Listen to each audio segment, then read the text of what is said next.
Hey yo, what's up with y'all? Check it out. So today, I'm full of surprises as always. I feel like I start all the videos the same. But anyways, we've got a surprise car for the channel. Hopefully something that'll bring you guys a lot of joy. Here's a hint. It's a classic. And I have the potential to score something really rare. So we got a car that has no key. It's a 90s car. And we're going to try to start it.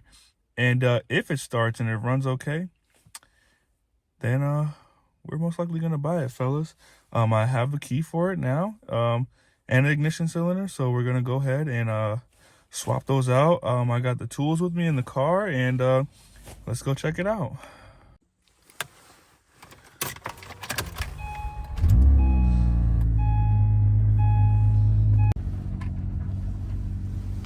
Sneak peek. Alrighty. The unveiling of said beast begins right now. Uh-oh. That's her right there.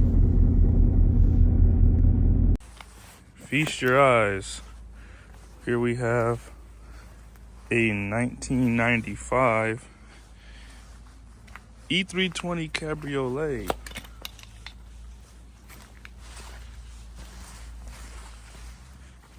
Florida car too. Recently resprayed. Lots of maintenance records.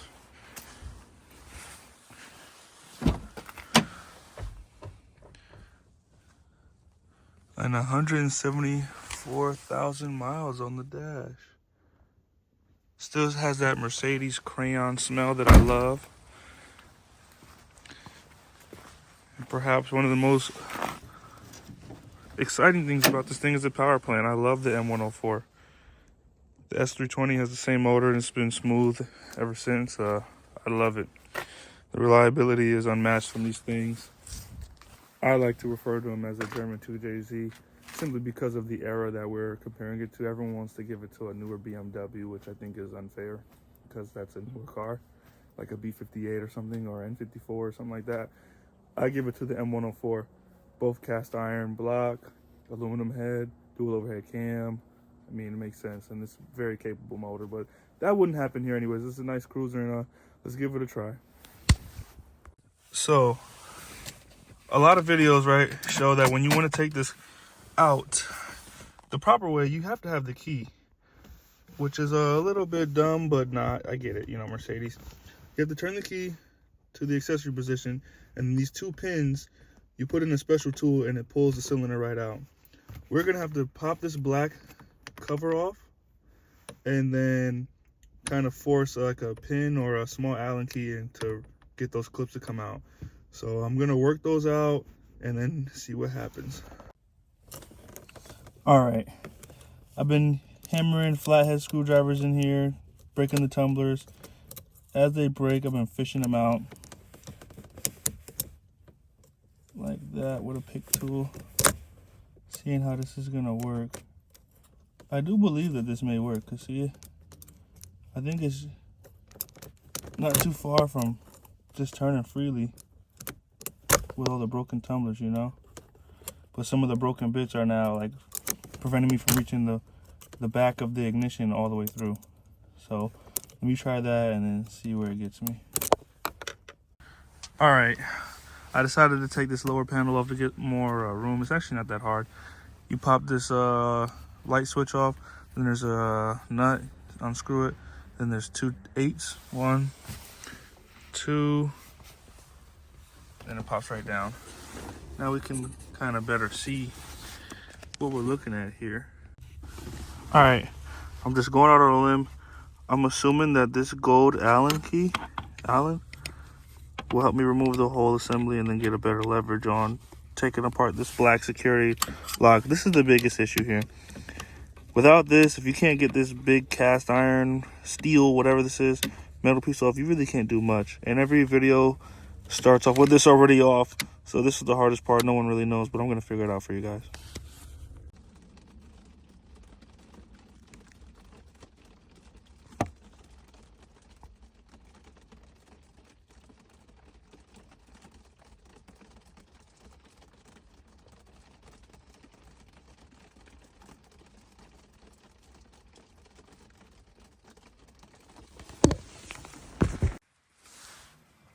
right, don't ask how I got here, but we moved the car in the shop because it's raining, and a couple of hours later we came to this.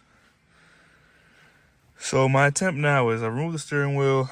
I tried to drop the column, but it doesn't drop us so much. So I'm going to try to hammer on this 30 millimeter on the edge of the security lock and use a ratchet or a impact gun and twist it off and just eliminate that whole thing. All right, wish me luck. All right, I'm using this grinder, and I'm just gonna try to cut this security thing off. I already kind of got the metal plate of the ignition and whatnot out. We're kind of getting somewhere, so I'll keep you guys updated. All right, I dropped the column. Now I have way more room to use the grinder and cut this thing off.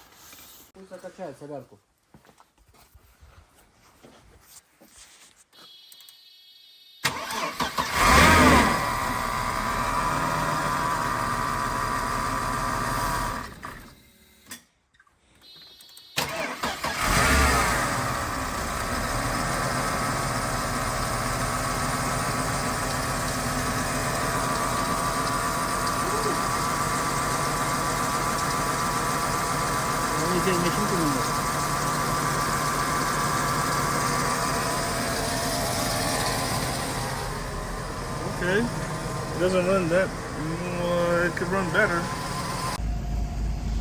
All right, long story short, cut this security thing off into shreds, and then use them Allen keys like everybody does on YouTube and put in the new cylinder.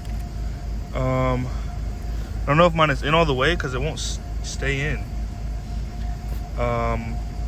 That might be one of the reasons why I need it, so I'll order another one if I have to. But let's test this top. See if it works. Oh, no way.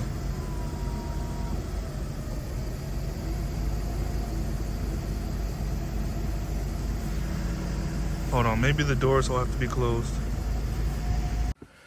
All right, y'all, well, let's wrap up part 1. I'm gonna spend the rest of the night putting this thing back together, and then part 2 we'll try to take it out for a test drive and see how it is, man. But it's D.R.A.E, we out, y'all. Peace. Hey yo, what's up with y'all? It's day 2, part 2, and I'm on my break. We're gonna bring this jumper pack and let this thing really run and warm itself up and see if it can, I don't know, situate itself. As you can see, everything's put back together. I'm a very, you know, attention to detail kind of guy, at least when it comes to actually fixing these cars.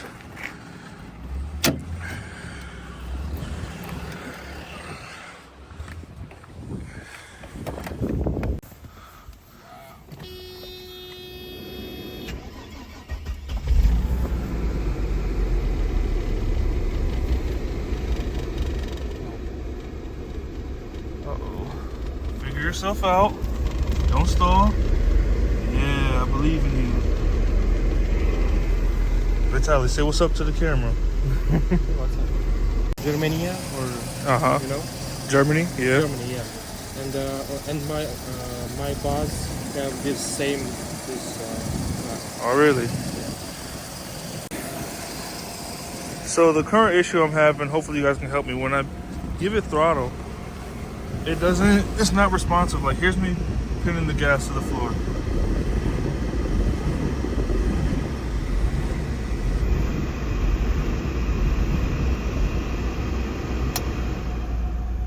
I don't know what's going on here. Here, let's watch the throttle for RPM, sorry, for a bit. Car's warmed up. I'm not on the gas at all, on the pedal. Foot is off the pedal. Turn that, climb it off.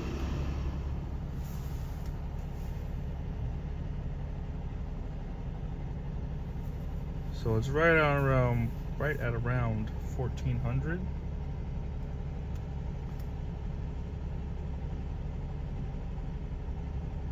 When I give it a little bit of throttle though, it doesn't go past 15.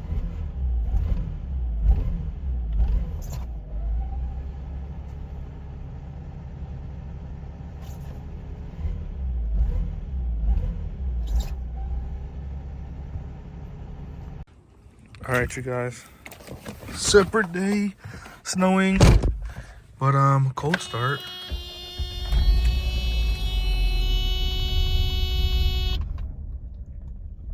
Oh, that's the first time I ever actually stalled.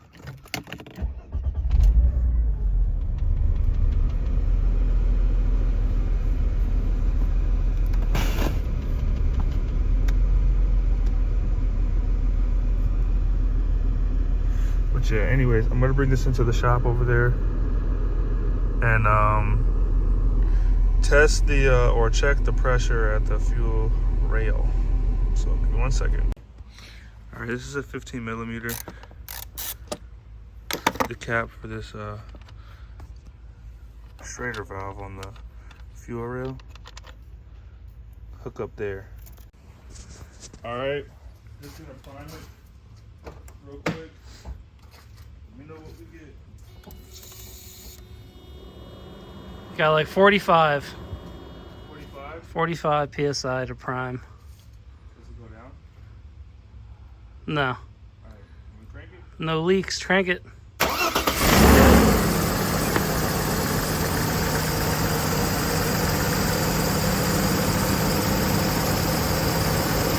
That's good fuel pressure.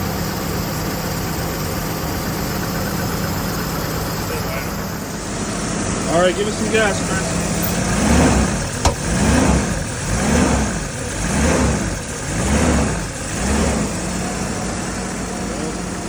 Fuel pressure is decent.